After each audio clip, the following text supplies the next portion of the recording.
Emily, and Brian is here with me as well. Hello. Oh, well, I am exhausted. Why are you exhausted? I had my first day back at work, and it's been almost 6 months. So, if you forgot, I'm a substitute teacher, and the school district where I work shut down middle of March, and it stayed shut down until middle of June when the school year technically ended, and then it was summer break.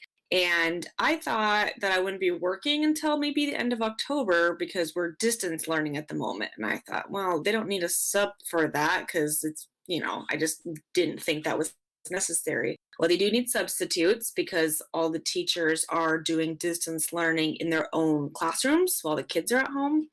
And if the teacher's sick, they need someone to facilitate those online classes so it counts as a school day. So, how are things different than they were before? Seems like everything is different. In the past, I don't know how it is with other school districts, but I would work for the entire school district. So I would get a call the morning of the night before saying, just an automated message that so and so class, so and so school needs a sub. And I could also check on my online account. And if there was a few to choose from, I could pick the one I liked the best. You go in, you do a few things with the lesson plan the teacher left. And if you liked the class, great. If you didn't, you never had to see them again because you could just say, I won't sub for that class again because they were little hellions that I never want to look at again, just depending. Um, and if you didn't want to work, you could reject a call. If you knew ahead of time you couldn't work on a certain day, you would just put that in your online calendar, and you wouldn't get paid for that day, but there weren't any consequences. You didn't have to have any PTO or anything like that. Right now, I'm assigned to one school, and I would sub for any of the teachers there who needed me. And I have to learn all the distance learning stuff. And I'm not saying I'm a complete tech idiot, but it does take me longer to learn this stuff than some people. And so I'm very nervous about that. And I'm working every day. So I go into the school that I'm assigned to, and I don't know exactly how this will work because I only had one day today. So I don't, when the school year starts tomorrow, I don't know if I stay, if there's no place for me to go, or what the deal is. So we'll see how that goes. But I still have to come in every morning and report to the school. So definitely, it feels like it's a complete 180 from what I was doing last year. hmm Well, that doesn't really sound like a full system there. Like they would have people coming in just to tell them, sorry, nothing for you, go home. So that seems like something you could do with a phone call. Yeah. Well, and the thing about it is they could do it with a phone call. It would be seem way simpler. So I don't know if it's, oh, we don't have a spot for you today, so just hang out. Like I said, it's all new. I'm not exactly sure how that'll work. And obviously the paycheck's gonna be great, but it kind of seems like a waste of money on the district's part if they just had me sit in the office not doing anything for the day. Well, I mean, it's not their money, so they don't really care how it gets spent. So I'm guessing that it'll be the normal situation where there won't be a ton of need for subs at the beginning and end just because the teacher wants to be there at the start and the finish. I have my fingers crossed that that's the case because there's still a few more training materials that our lovely ed tech department's trying to get out, and they've been doing a great job at, putting training videos out. And so I'm hoping that I'll get some time tomorrow and hopefully Friday as well to really drill those into my head so that the first time I have to sub for a class, I at least halfway know what I'm doing. Well, and it'll be interesting to see how things are different this way. Like with a normal substitute, the way that we all had it in school is, oh, great, a sub's here, we're not doing anything today. But I wonder if that'll continue with the whole distance thing. Well, and I got a glimpse of it during a Zoom meeting today, but I don't have I didn't have the schedule personally, so I'm hoping I'll get a copy of that. But from what I see, obviously I get a lunch break, and then it seems like they have a couple of half-hour blocks built in, which in normal school would be recess. But for a teacher, that's their scheduled breaks.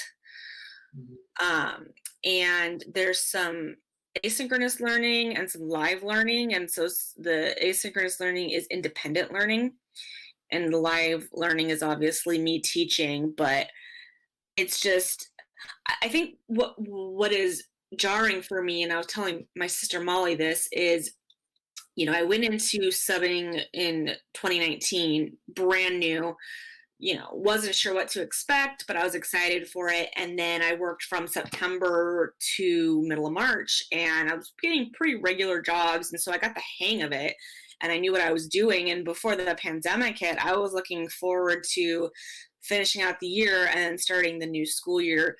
Yeah, sure, it sucks, summer's over, but I know what I'm doing. I know what to expect.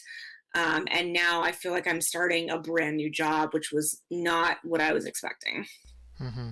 No, I could definitely get that. But hopefully, with any luck at all, this will only be temporary. I mean, not only the teachers, but the kids all want to go back to school too and see their friends and everything like that. Well, and obviously, I'm very grateful that I have a job and that I'm able to earn some income. I know not everybody is that lucky, especially with the pandemic and how hard it's hit the economy. So I don't want to sound ungrateful, but at the same time, I'm not entirely happy. Right, it's not what you signed up for. Exactly. So I'm hoping this isn't permanent because, yeah, like you said, I didn't sign up for this rigorous schedule. I signed up for subbing because I wanted the flexibility so I can grow my business and to just be available for helping my family and whatnot. So it's definitely a switch. Well, and it'll be interesting to see how the kids react to all this because it is still school, sure, but it's so different from normal school, right? Like, I mean, when you're face to face with the kids, if there's a kid who's not paying attention or who's doing something else, then you can kind of walk up and say, hey, pay attention, we're working on this now. But if they're remote like this, if some kid's sitting in his bedroom playing on a Game Boy or something, then, like, what are you gonna do? I know it's just it's a whole new set of rules. And I know that all the teachers are feeling this, but as a sub, I guess I don't know what it's like in other districts, but I found out last Thursday that I would be working. So I've had less than a week to prepare and wrap my head around this. And so, and I'm not the kind of person who likes to be unprepared. I'm not sure if you've noticed that about your wife. So, I have noticed that a little bit, yeah. Well, the good news is though that like you're in the same boat that all the other teachers are. Like nobody's a professional at this because no one's done it before, so you're at the same point as everybody else. yeah, that's very true. That's very true. It's a switch though, because I mean I've done some work in the past 6 months, like unofficially, like I've been helping my parents organize their house, and I've been working on my business as much as I can. So I've been trying to stay productive, but it's a whole different ballgame when you're going back to scheduled work. Hmm. Well, and especially going from, like you said, a more free schedule to a very restrictive schedule. Exactly, exactly. I think I'm going to sleep very well tonight. I am so tired, and it was only one day. Well, the good news is the weekend's almost here, so you just gotta hang in there a couple more days. Thank goodness. It's a short week next week too, so That's something I've always found weird, though, is why do schools start partway through the week? Because it seems like they all do that. If it were me, I would start on Monday because that's the start of the week.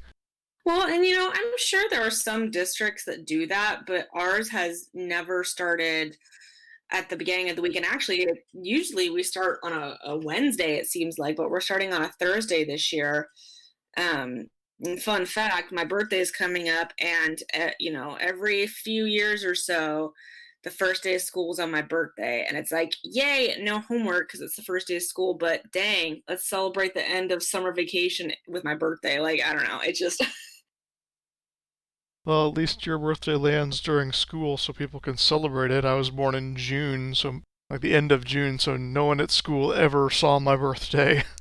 I mean, you have me beat on the fact that, yeah, your birthday was never celebrated in school. Mine was half and half, though, is if it was on the first day of school, it wasn't a guarantee. Now, if it was a Yeah. couple days in, sure, like that was enough time to sort of do a little quick celebration. But if it was the first day of school, everyone's too distracted with the newness and whatnot. Hmm. You're right. At least I did get to celebrate sometimes. Yeah. But see, that's the thing is that, like, with the whole distance learning, how are you going to handle birthdays for kids and stuff? Like, are the kids on the Zoom call going to say happy birthday to each other? Like, I mean, that would be probably the most you could do because you can't, like, give out cupcakes or anything like that. So, yeah. hey, at least I can eat peanut butter in the classroom. That's one thing you can't do when kids are there. So, small things, I don't know. Silver linings to everything, I guess. Well, I have to eat things at work that are filling because I did get confirmation today that the staff lounge is closed and common things like a staff lounge microwave or a fridge or a coffee pot cannot be used because of COVID restrictions, which kind of had an inkling that was the case, which is why I did not pack anything today that required refrigeration or a microwave, but it's confirmed. Sure, a lot of classrooms have microwaves, but I don't want to use somebody else's microwave because I don't know if they're going to be okay with that or not. So, Right. So does that mean that things like the cafeteria are also closed? And yeah, if we went to in-person learning, whether it's hybrid or it's full in-person, whatever the case may be, the cafeterias technically closed. And granted, most elementary schools that I sub at, the kids eat like especially the older schools that eat in the classroom, but they still go to a cafeteria to get their hot lunch. In this case, there is a meal pack. So you get, if you're going to buy lunch or get hot lunch, whatever you want to call it, you're not bringing lunch from home, you get a meal pack at school for every day of the week. interesting. And it has been nice because our district, and I don't remember how they funded this. There's some good ways they did it, but I don't remember. Ever since the school district shut down, they have been providing meals for in-need kids, which has been really nice. Wonder how they're doing that though, because if you can't have the kids there in person, like how do you get the meal to them? There are certain schools that like every Monday or every whatever day, you would go to one of the 3 or 4 elementary schools and pick up a lunch bag, and it would be emailed to the parents and it would be advertised on the school so you would know where to go, but it was at certain Oh, places. okay. So the parents come and pick it up. I see. Yes, yeah. It's all very interesting. Yeah, it'll be even more interesting when we do the in-person model, and if trends continue in the positive way they're doing in our county, we could be seeing the start of distance learning as early as September 21st. Now, that could change in a heartbeat, but really that's what the district has been mulling over. Well, fingers crossed. I mean, I know everybody would prefer to have things face to face. It's just easier for everyone that way. Mhm. Yeah, well, it'll be a weird year at the very least until the start of 2021. Now, that's not going to guarantee everything's going to be back to normal, but it'll give the school year a few months to kind of get in a groove. So we'll see. I mean, I feel like that's the theme for this year is it's a weird year. Yeah, and we could go into it for another hour, I guarantee you, but long story short, this has been the worst year of my life. Now, there's been a lot of great things, like a lot of, things at the beginning of the year and then like small things throughout the pandemic, but it just seems like it's been a very tough year for not just me, for most people that I know, it's been a tough year. Well, I think we're gonna wrap it up here. I want to go be a couch potato before I go fall into bed and fall asleep immediately. So, but yeah, you can check us out on Instagram, Facebook, Twitter, and of course YouTube. And thanks for listening. See you later.